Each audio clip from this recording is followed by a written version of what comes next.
Hello, everyone. Welcome to Blogging Heads. I'm Matt Duss. I'm a national security editor at the Center for American Progress, and I'm really happy to welcome, for the first time on Blogging Heads, David Gartenstein-Ross, who is a national security and counterterrorism analyst at the Foundation for Defense of Democracies. David, welcome.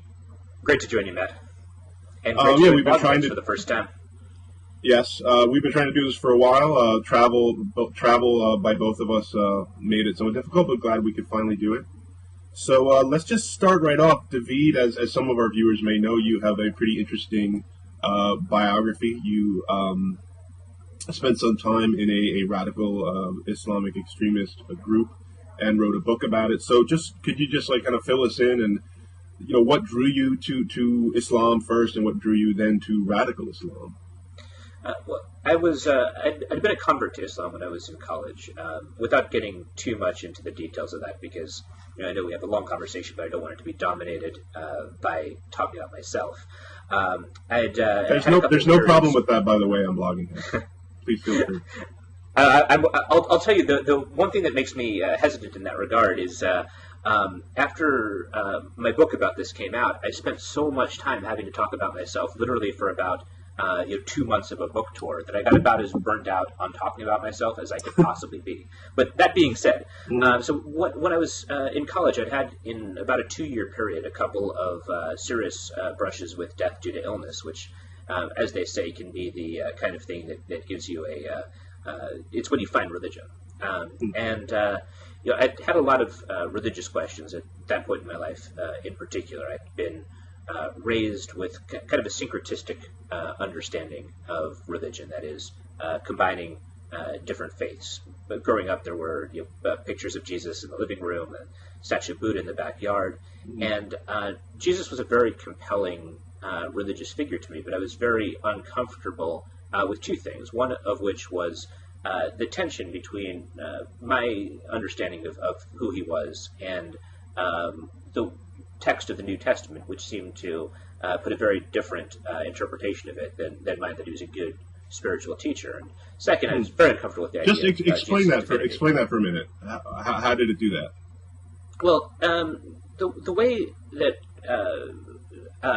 several Christian writers frame it, this derived from C.S. Lewis's book Mere Christianity, that there's only one of three things that Jesus could possibly be. This is C.S. Lewis's formulation. That either he was divine, which is what he purports to be in the New Testament, or else he was a liar or a lunatic. C.S. Lewis's argument is that because Jesus claimed divinity, he couldn't just be a good and wise teacher, which was what my conception of him was.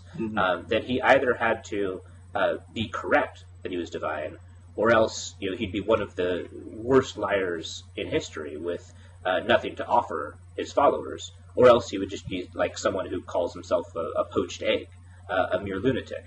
That was an argument, actually, that was made to me by one of my Christian friends who I debated with on religious matters quite a bit growing up, and was kind of influential in my own spiritual questions. The fact that I had questions about the figure of Jesus. Now, one of the things that drew me to Islam, and there were multiple things, but one of them is that it seemed to provide to me a far better answer to this question than I'd had before. Previously, I'd had respect for both the Old Testament and New Testament, but had a different interpretation than what the text said.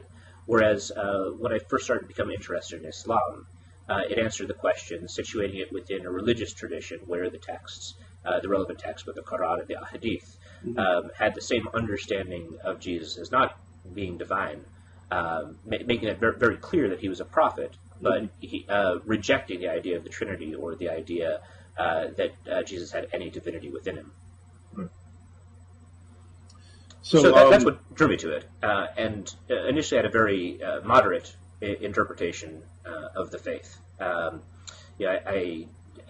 It was my first job after college that started to change that. By chance, in my hometown of Ashland, Oregon, there was a charity, an Islamic charity, and it seemed like a good idea I needed something to do between college and law school, because I mentioned a couple of brushes with death due to illness. I had to drop out of school for a semester during my junior year of college. So I graduated in December. I was going to law school in August and needed something to do in the intervening period. And what year is this?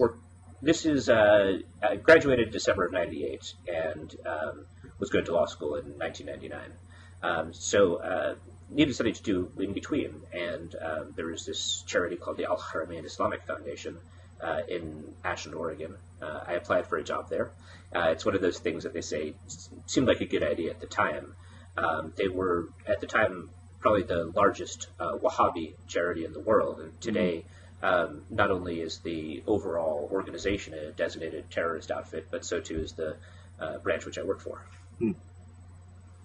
And so, what made you, what took you that step from, Islamic practice to a more radical interpretation? Well, when I first came there, I should say I did not have a radical interpretation, and there were some people who would go to that mosque who, I would easily define as being moderate. But it was working in that environment and actually struggling with some of the questions presented to me. In particular, I think my idea of religion changed quite a bit during my time there. That initially, upon my conversion, I thought that religion was something where you forge a relationship with God, and it's a relationship that should make you feel comfortable. When I worked at Al-Haramain, over time I came to see one's relationship with God very differently. That if God exists, and ultimately believers, whether Muslim, Christian, Jewish, will usually think God really does exist, and if He really has revelation to you, then I came to believe that the key thing is to understand what those revelations are as God wants us to follow them. It's not us forging a relationship, it's God forging a relationship with us. And so from within that environment, there was a very standard Salafi / Wahhabi interpretation of what this meant. That nothing matters. Our moral compass should be distrusted. What we can trust is the Quran, and what we can trust is the Ahadith. And there's a very particularized way that one should understand that. But one thing I should say is it's not a wholly illegitimate interpretive method at all. It's one which is distrustful of innovations that have come about in the intervening centuries, and which holds that the best way to understand the faith is to understand what Prophet Muhammad and the first generation of Muslims practiced. And it ends up with a rather, certainly with Al-Haramain, they ended up with a rather harsh understanding of what that meant. But for me, when I was there, it struck me that it doesn't matter if it seems harsh to us in terms of our own moral inclinations. What matters is this actually what God wants? That is the best moral compass. I remember seeing an interview with you where you talked about having to give up music. Yeah. And you talked about listening to the last song before you had to give it up. And I'm curious, what was the last song that you listened to? It was Jimi Hendrix's Easy Rider. Great choice, man. Thank you. Yeah, that's a good one. So you moved into this more radical practice, and then what was it that really kind of tipped you off that something wasn't quite right, or that drew you away from it? Well, I mean, there were multiple things that during my time there were kind of clues to what would come afterward, including an incident involving the 1998 East Africa embassy bombings, where I got wind that the overall organization may have been complicit in those attacks, which indeed it's come out in U.S. documents that Al-Haramain was in fact involved in those bombings. But the more important thing, rather than terrorism, was I'd eventually come to embrace, very hesitatingly, not enthusiastically, but through a process of persuasion, a worldview which left really no room for coexistence with secular society. Yeah. That any lawmaking that was not divine lawmaking, that was not the interpretation of Sharia that was propagated within there, was abhorrent. It was ultimately a worldview that I think that was both highly intolerant of people who were non-Muslim, but also of people of other Muslims, such as those who I'd initially known upon becoming Muslim, who don't share these hardline Wahhabi / Salafist views. So I was, and also there, coupled within that was one other thing which I think was the most difficult one, which is the attitude toward violence. within this. There was within the translation of the Quran, which we used internally. It's called the Noble Quran, translated by Al-Halali and Khan, who are two Saudi Arabian scholars. It had an appendix, a fairly long appendix, called the Call to Jihad in the Quran, written by a former Saudi Chief Justice, which basically went through the phases of jihad and argued that in the final phase of jihad, the one which should be controlling, in that final phase, warfare is basically an eternal obligation until non-Muslims pay the jizya, which is a tax they can pay to continue practicing their faith under Islamic rule. And ultimately, if one accepts certain presuppositions, then it's a very persuasive essay. Right. If there are certain presuppositions you don't accept, then it's far, far less persuasive. But my inclination when I was there is that even though this is something I morally disliked and morally revolted me, that maybe this was actually correct. So one thing I should caption here is that for me, accepting an extreme view is very different than other radicalization trajectories that one often sees. It was basically a process of intellectual persuasion based upon my interaction with text, as opposed to political hostility and the like. What ended up drawing me away was actually just getting out of that environment, going to law school, having a summer, which I initially decided I would spend. I was working as a law clerk at a firm in New York, but I decided that I would spend that time reconstructing how my religious views had become rather extreme in order to try to understand whether the moderate interpretation of Islam that I'd initially embraced was in fact feasible. So I ultimately, what that turned into is something far broader in terms of my search than I had anticipated. I spent time reading not only the Quran, the Ahadith, but also the Bible, Christian, Muslim apologetics, and ultimately before the end of the year ended up moving away from Islam entirely. So this was in 2000, and then when the next year when you had the September 11th attacks, I could see that from the street outside my apartment in the West Greenwich Village, and that was something that had a tremendous impact. At that point in time, I realized seeing the attacks, it fit into a certain schema which I'd had previously and a certain understanding that I had previously, and I knew that this was something that I wanted to be involved in because this was an important struggle, and I wanted to be involved in keeping the country safe from the threat of terrorism, which ultimately was what I was able to get into. And so what made you decide to write the memoir? The primary reason I wrote a book about this experience was because at the time there was very little that was internal to how people end up with extremist views. You had people explain this from an external perspective, but I thought that the process of radicalization, which is something I have done a lot of academic work on since, was you published a report on that a couple of years ago, is that right? We can link to that from the site here. Yes, back in 2009, I published a report on homegrown terrorists in the U.S. and Britain, which looks at it from an empirical perspective. Because ultimately, one person's experiences, I think, they're an interesting snapshot. But I think a lot of people make mistakes when they try to universalize their experience out into a whole, which isn't necessarily easily universalizable. So I wrote the book to explain what it was like for me. And realizing that in terms of looking at radicalization, it was only a very small first step and not a final conclusion. So before we get into some more substantive questions on the broader issue of Islamic radicalization, have you given much thought to who will play you in the movie version of your book? My guess is that there won't be a movie version of the book, so I haven't given it a whole lot of thought. That's just not the right spirit, David. I have actually given this some thought. And who do you think should play me? I thought about John Cusack a little bit. I think he unfortunately may be too old now, then it just hit me like a ray of sunshine. And, when Justin Bieber makes his inevitable transition into dramatic film, this is just precisely the sort of role that he's going to be looking for. So I just want to throw that out there. Keep that in mind. I actually think that's right. And maybe my wife, who factors in the book, could be played by Miley Cyrus.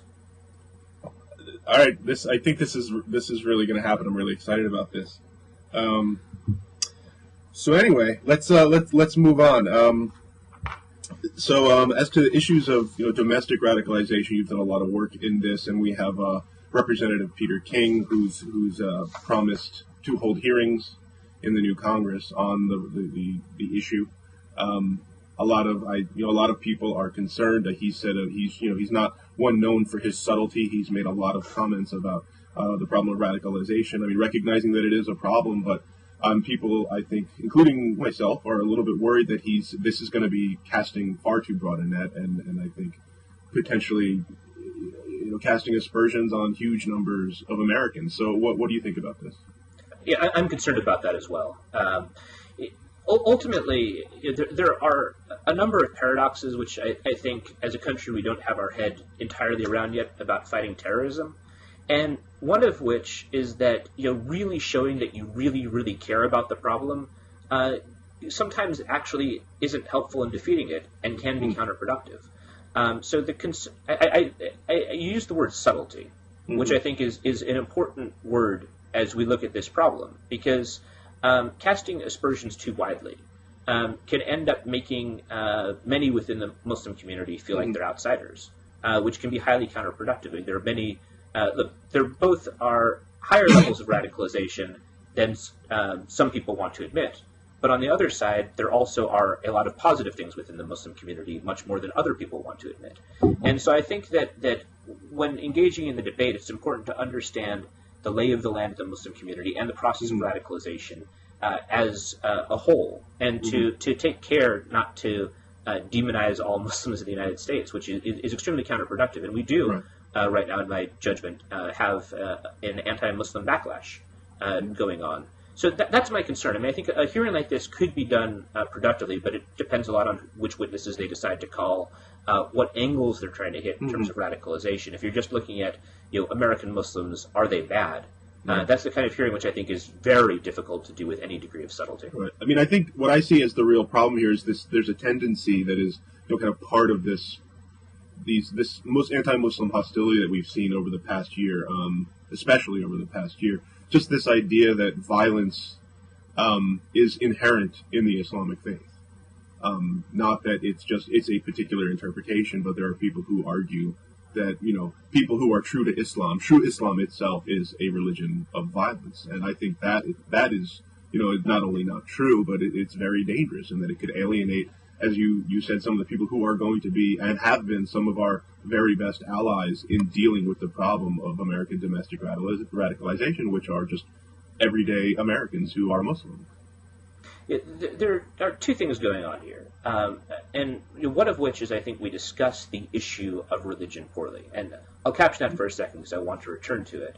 But the second issue is it's always been unclear to me what people think they gain by making that argument. And look, I think part of the reason why people do make it is because of how poorly we discuss religion. Because I really think that dialogue about Islam in particular tends to be so poor that often it seems like the one guy who's saying Islam is bad is the one honest person in the room. And like I said, I want to return to that in 1 second, but getting to kind of the argument and what you gain from it, I mean, ultimately is are we really better off if our perception as a country is that any Muslim practicing his faith is bad, and that so 1.4 billion people are bad, and they should either leave Islam or be decreed inherently a danger to us? I think that as a geopolitical matter, that's a very, very dangerous choice to make. But getting to how we discuss religion, I mean, I think that the hesitance that people have to actually engage in discussions, there are things about even mainstream interpretations of Islam that I think are extremely disturbing. Like, for example, the way that it deals with those who leave the faith, with apostates, where Yusuf Qaradawi, who sometimes is described as a moderate, sometimes he's described as being radical, but he's a very prominent cleric in the Middle East. On his website, Islam Online, he talks about, quite frankly, about how those who leave the faith should be killed. I mean, things like this are disturbing and not held by all Muslims by any means. But you have issues like this within the Muslim world and within a broader swath of Islamic interpretations than most people would like to acknowledge, that I think people are often hesitant to discuss.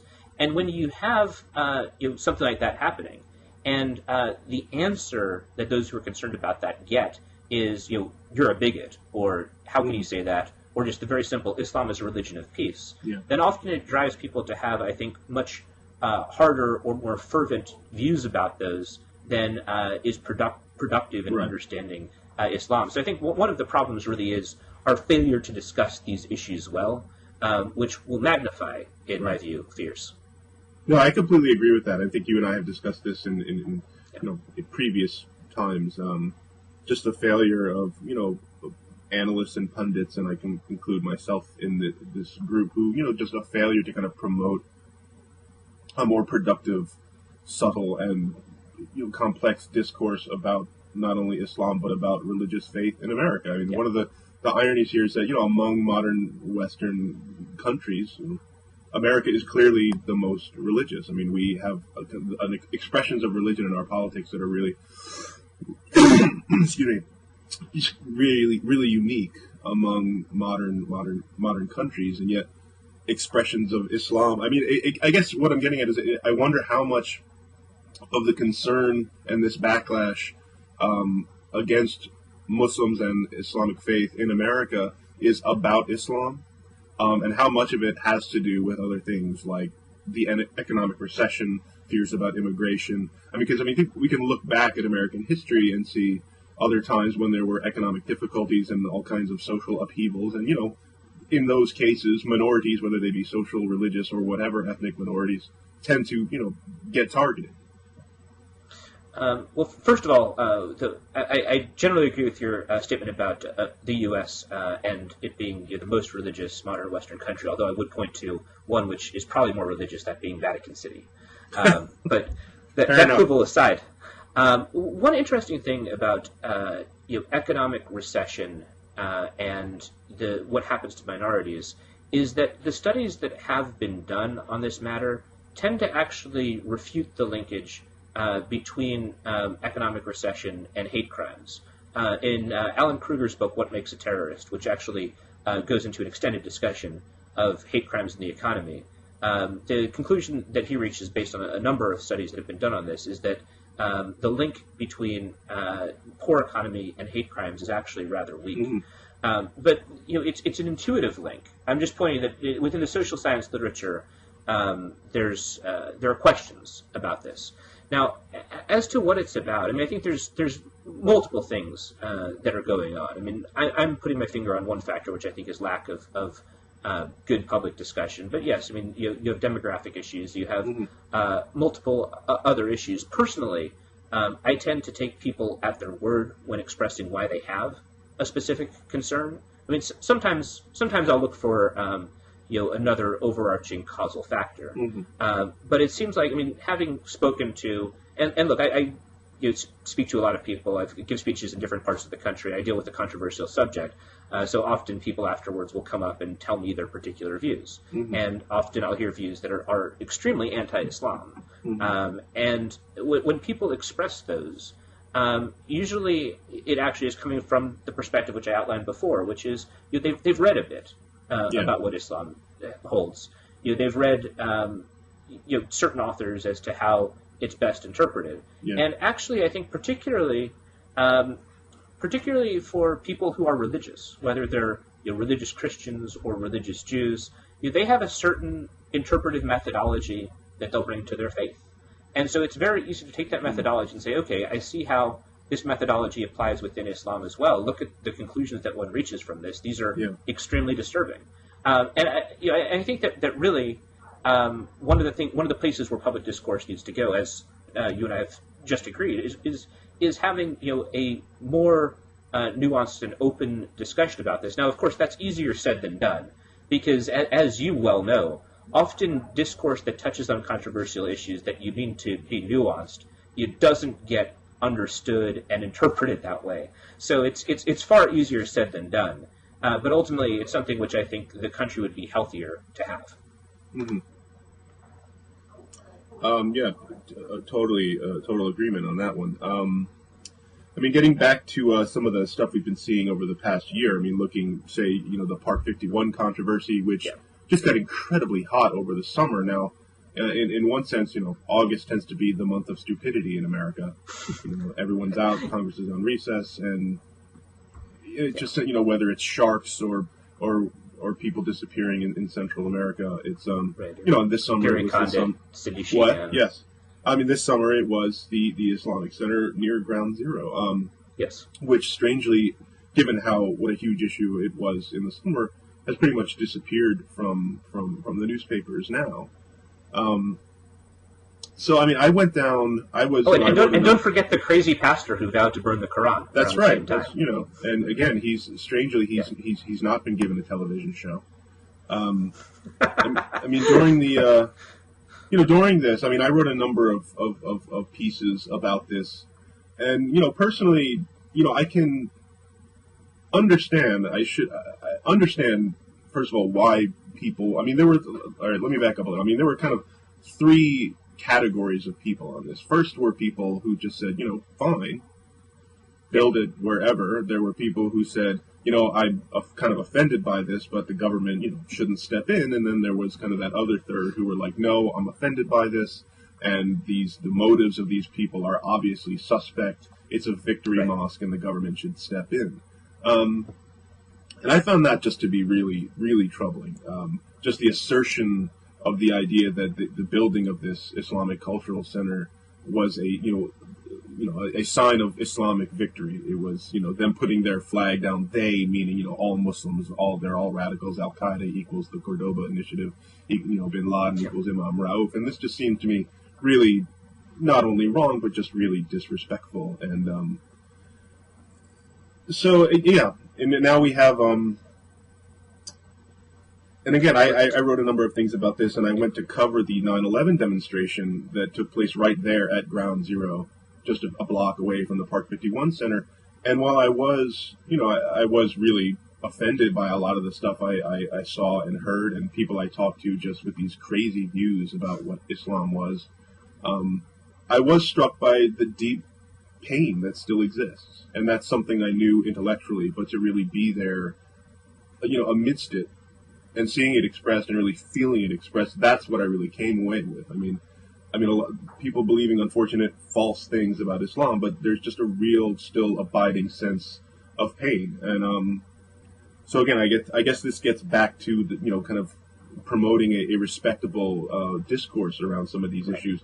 But I mean, moving forward. Well, and I think that's one of the big failures of the Ground Zero Mosque debate. That you didn't have that respectful discourse. And to me, regardless of my personal views on the matter, one of the things that disturbed me was that the proponents of the mosque almost right away jumped to the "you're bigots" argument. Right? I saw that constantly, and I did not like how ready people were to, instead of just engaging arguments, to say, you guys are bigots. And look, whether it's true or not, and actually let me not even say whether it's true or not. I'm going to say it's not true. And the reason being that you had over 60% of the country opposing the mosque. Now, that's not to say that there aren't bigots who opposed it. There clearly were. But not everyone who opposed it was a bigot, unless we think that over 60% of the country is bigots, which is not something I personally believe. And I should take a moment here to note that I used some language to that effect, which I now wish I hadn't. I mean, having thought about it a lot more, yes, clearly there are people who are acting out of bigotry, but I think a lot of people weren't. And so in the future, I will try to be a bit more subtle in my discussions of this stuff. I'm actually really glad to hear that from you. And now, one thing, I was in Germany in September. I was presenting at a conference on homegrown terrorism at the University of Tübingen, which is near Stuttgart. And I had this very interesting experience, which to me kind of typified the way I felt about the Ground Zero mosque debate, which is the consular officials were all very much upset about this debate. They shared the view that Americans were being horrendous bigots. And this woman who worked for the consulate gave a speech to the assembled guests, basically, in Germany, accusing Americans of being bigots on the issue, which I thought was in poor taste, although it was such a poorly constructed speech that I remember one of the foreign dignitaries attending asked me afterwards, I'm confused. Was she against the mosque or for it? I said she was against it. But then I was talking to a consular official later on who was, obviously very disturbed. She said kind of in a coded way, I'm very upset by what's happening in the U.S. right now. I said, yeah, I think this is a very coarse debate. I said, but I outlined what I said to you earlier. I said, but I think part of the problem is the lack of any sort of an open discussion about Islam. So people will hear things, and then when they don't have any outlet except to be called bigots or to be called ignorant, then it's entirely possible that the one bigot in the room will also seem like the one honest man in the room. And she said, well, hold on, wait a second. She said, what do people who are for the mosque have to be sorry for? What is it to criticize about Islam? I said, well, man, said what I said to you before. Well, there's the way it treats its apostates, for example. The traditional punishment of killing those who leave the faith. And she said, whoa, be careful of what you're talking about, because, under your view, we should go after the entire Catholic Church for RICO violations, for pedophilia. I'm like, look, I'm not looking to arrest anybody. I'm just saying that there's a discussion to have, and the most productive way to engage in that discussion is not by calling people bigots right away. So anyway, the punchline to this is the discussion went on a little bit longer. I spoke in kind of the same reasoned way I'm speaking now. But within 3 or 4 more passes of discussion, she kind of looked at me angrily and said, "Good evening to you, sir," and stormed off in the middle of the discussion at this consular cocktail party, which struck me as once in a while you'll have a discussion where the other discussant unwittingly completely proves the point that you were making, and that was one of those discussions where the point that I was making, that if you just leap to calling people bigots right away, you'll alienate them, and actually you could empower bigotry, was completely made. Now, look, I have a pretty thick skin. It's not the kind of thing that's going to make me hate Muslims. But if that's the kind of reaction that a consular official is giving to another American in a foreign country when they say something which is kind of passingly, you're not even passingly critical, but just critical of the discourse, then that really is the kind of thing that can alienate people. And the interesting thing about that is that the next day when I was actually giving my presentation, there was someone in there who was, and I say this non-pejoratively, but who followed a fundamentalist or a very textualist interpretation of Islam. This was obvious from his dress, from his beard, and the like. And we had a very productive discussion, which everyone left feeling happy about these kind of issues. Not that everyone necessarily agreed on everything, but it was very interesting that the very religious Muslim can handle this kind of discussion, and our own consular official could not. And to me, that one incident was to be very emblematic of what was happening there, which is if on almost any matter, with a few exceptions, if you strongly disagree with somebody, it's best to just tell it like it is. And I think if we had more of that on the Ground Zero Mosque discussion, if people weren't called bigots so readily, I think that actually we would have seen the debate shake out quite a bit differently in terms of public perceptions. Right, and of course that goes both ways, right? Of course. If people weren't just blatantly, dishonestly trying to tar people like Imam Rauf as a radical ally of bin Laden, which people are still trying to do. Like, I wrote an item in the Washington Post on Faith blog a few weeks ago, going after one of their new bloggers, Jordan Sekulow, for making some of these statements about Rauf, as I argue, and I think I demonstrate, misrepresenting some things that he said. And the other day, even, he wrote another item about Rauf, about claiming that he still hadn't condemned Hamas as a terrorist organization, which in fact Rauf did in an interview with Time Magazine in December. So yeah, this clearly there's issues on both sides here that we can tend to alienate each other and shut down the discussions with serious implications for our for real policy. Well, I mean, look, there are clearly issues on both sides. I mean, anybody who has seen Pamela Geller speak is well aware of that. And I mean, moving on here to this, the question of terrorism, and the way that it tends to be deployed, like the label terrorist tends to be deployed in a very blatantly political fashion. Peter King himself is an interesting example here because he was a supporter of the IRA in the 1980s. He's going to be running these hearings now on domestic radicalization. Another interesting story that I've written a little bit about was Rudy Giuliani and a group of other American officials, Republican officials, going to France and appearing at an event in support of the Mujahideen-e-Khalq, which is this Iranian Marxist Islamic organization that was classified in 1997 as a terrorist organization by the U.S. State Department, and which there seemed to be a growing number of conservatives and even some Democrats who seem to think that supporting the MKO is a good thing to do. But the point I'm getting at here is just, they're classified as terrorists, and Rudy Giuliani doesn't think that's fair. He doesn't think they should be classified as terrorists. But you see this word thrown around all the time. They are terrorists. You condemn them as terrorists.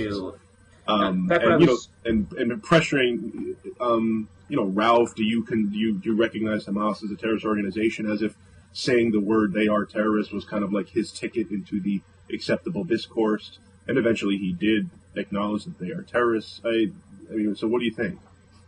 Well, first of all, with the Mujahideen-e-Khalq organization, MKO or MEK, you've had that support for quite some time. Mm-hmm. Going back to when I was clerking on the U.S. Court of Appeals for the D.C. Circuit right after law school, back in 2002 to 2003, you had a case coming up then challenging the MEK terrorist designation, and as part of the exhibits that were submitted for the case, you had a letter written by, I forget the exact number, but it was well over 100 congressmen, all arguing that MEK should not be designated a terrorist organization. Now, the supporters of MEK will argue that yes, it did engage in terrorism at one point in time against the Islamic Republic of Iran, but after I forget the exact date, but they'll argue that for 8 years, 9 years, it hasn't engaged in terrorist organizations, so in terrorist activities. So it's time to de-designate that. Yeah.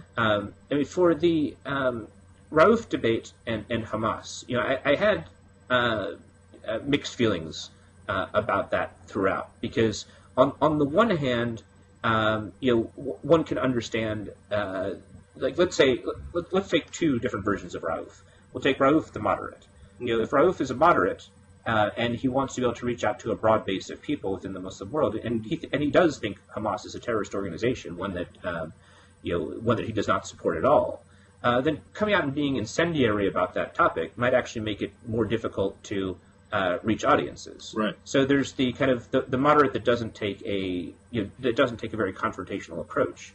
Then there's another view of Rauf the opportunist, and that more cynical view of Rauf would hold that the man will tell every audience what he likes to hear. When he's with Jeffrey Goldberg, he'll say, "I've always considered myself a Jew." When he's in Malaysia, he'll cozy up to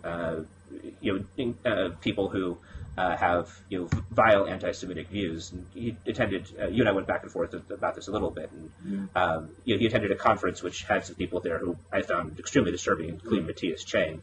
Ultimately, we don't know the extent of his ties to that particular conference. He did come out once and say that his ties were overstated, that it was wrong for him to have been featured on their website as he was. But I can see more than one view of Rauf. But I think that more broadly, from a strategic level, we need to better understand what terrorism is. I mean, to me, the war on terrorism, pretty much everyone agrees, it's a very stupid name, perhaps not as stupid as some of the names that have come after. But you don't make war against a tactic, and that's precisely what terrorism is. It's a tactic, and one that I would say,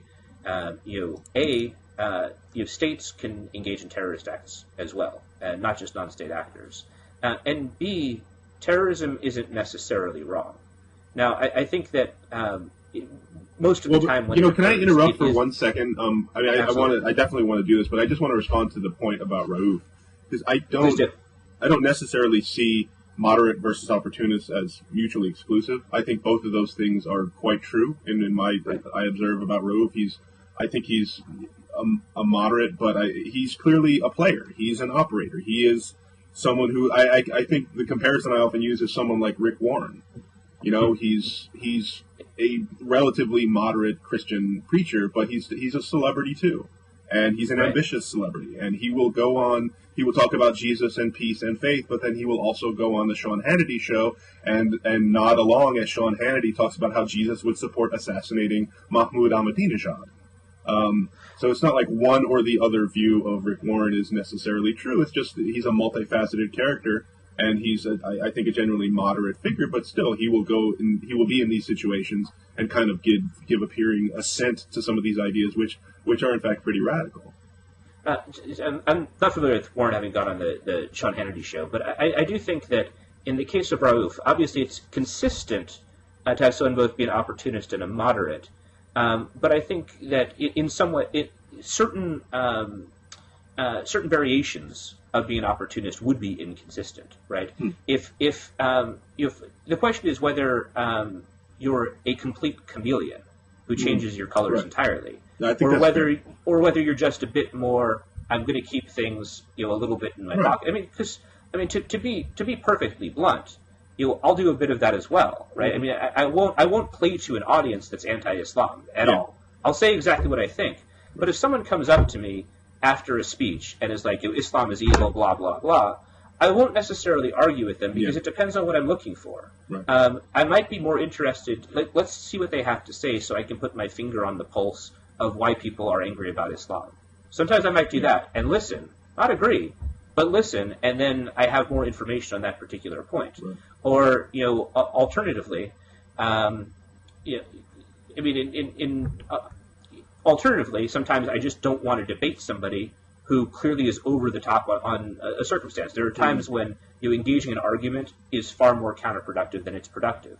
So, I mean, that kind of thing I'm sympathetic with, and you can't critique because I myself employ that. I think, though, that if you completely change your colors, that's where I'm disturbed. And some people have alleged that Rauf completely changes his colors. As I said, I did a decent amount of reading on Rauf, and at the end of the day, I found him to be a hard figure to completely put him into one box. I mean, I can say that some of my friends who are Muslim and who'd had a lot, had a lot more respect for Rauf previous to the Ground Zero Mosque controversy than they did at the end. Overall, it's difficult to judge a man, particularly one who's had so much controversy that has surrounded him. No, I mean, I've had the same experience with Muslim friends too, who see him, who kind of resent the fact that they see him as having stirred up a lot of this stuff and creating a lot of this bad feeling because of his ambition. I recognize that view, and I certainly also recognize there's a line between being trying to present yourself as a bridge between audiences and just being a double talker. And I think there are times when Rauf has come very close to that line. I think but a lot of other leaders have as well. And I see a kind of double standard sometimes. When people are just waiting for Rauf or waiting to find this moment where he says that thing that they can then use to identify him for all time as an extremist. And that also gets into another issue, which is that, at the end of the day, if Rauf is a double talker, then that's not the kind of thing that's going to make me say that the mosque is an outrage, right? That just means that I wouldn't classify him as a moderate. So I think that a lot of times these issues get mixed up. And that's one of the reasons that I found this to be a very frustrating public debate, because there was such a lack of clarity in most instances as to what arguments people were actually advancing about the man and about the mosque. All right, well, let's move on to getting back to what you were saying about terrorism and the stupidity of the term war on terrorism and the use of the term terrorism as a kind of political weapon.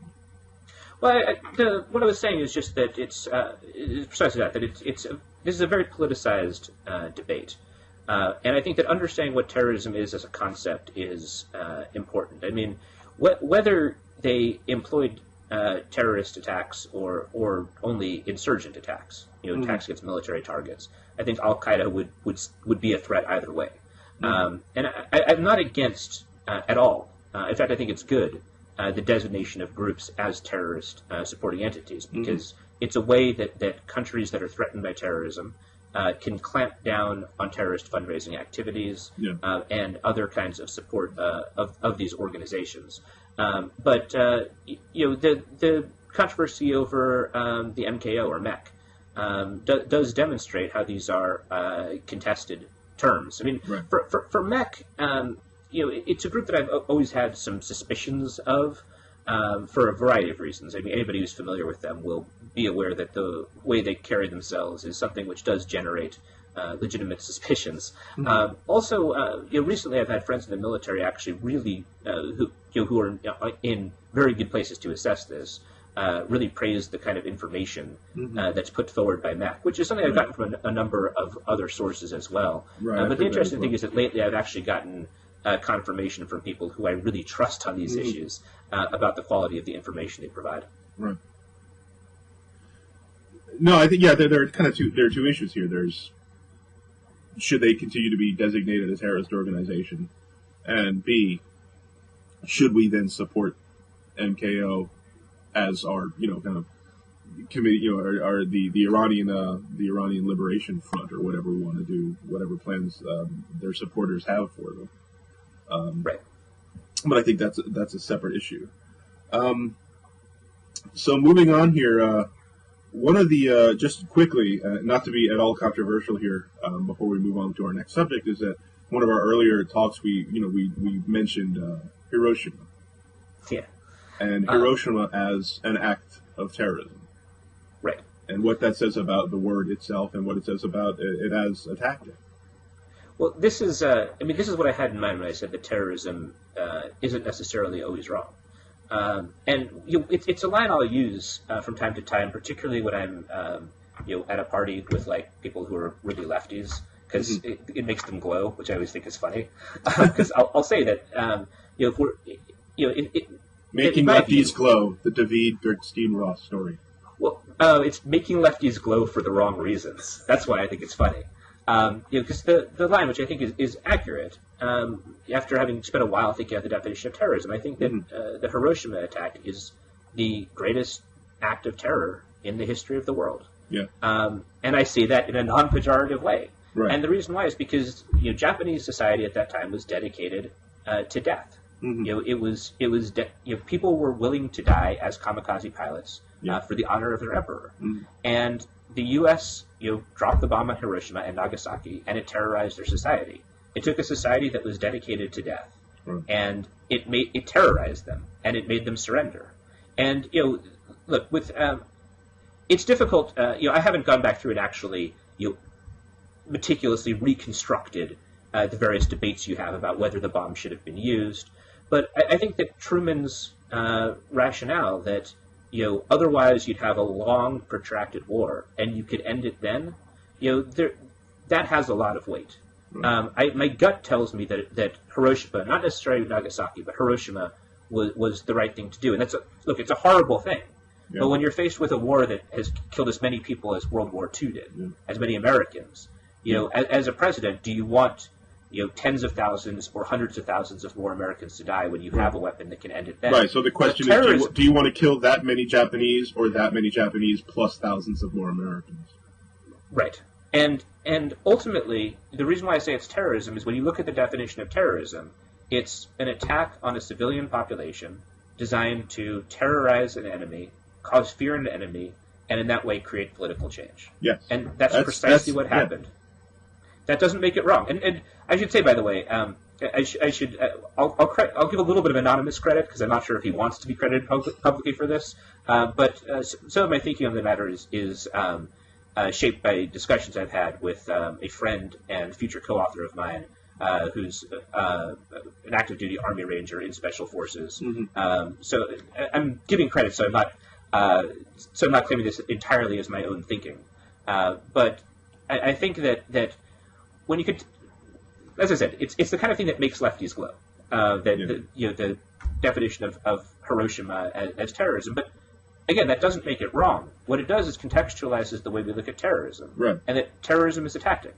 Yeah. Sometimes it's right, sometimes it's wrong. In my view, it is certainly wrong far, far more than it's right.